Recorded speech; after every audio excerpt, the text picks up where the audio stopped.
Hello all and welcome back to my channel JS Lab. In the last video we have seen the 5 basic classes of objects, that means that are the numeric, integers, character, complex. Now we'll see how to explicitly change the class from one class to another class. So in R, objects can be explicitly changed from one class to another class. So we'll see how to do that one. So here for that I am going to assign a variable vector of 0, 1, 2, 3, 4, 5, 6. Now x, we'll check the class of x. It is numeric.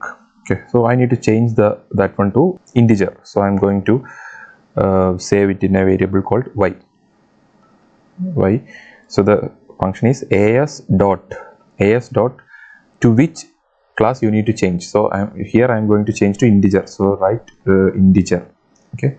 Write integer of x. So what happens is that the whatever variable in x will be changed to integer and will be stored in the variable y. So now you can see the y variable has been created. So if we check the class of y, you can see this integer. So now you have changed the class from numeric to integer. Next I want to if I want to change that one to a complex number. So and I am going to store in a value called z.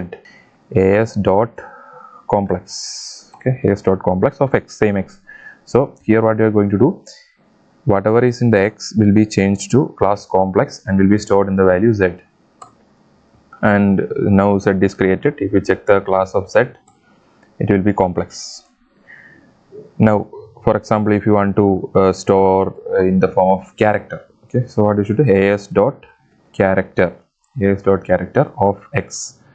So x is in numeric class. Now I am going to convert into character. Okay, so it has been changed to character. Okay, so if you type a, you can see it will be like character with apostrophes. Okay, so if you check class of a, it is character. So for if I want to change, now I am going to change that one to logic, as.logical of x. Okay, this one.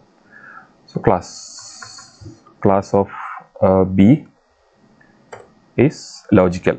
Okay, if I print b, it will be false. 0 corresponds to false. All others will be true, because that is a logical boolean.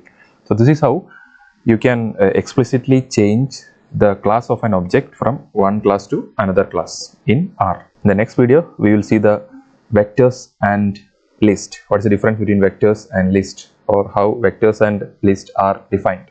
So if you have any comments or suggestion, please comment in the comment section. If you like my videos, please subscribe my channel for more videos. Thank you. Bye.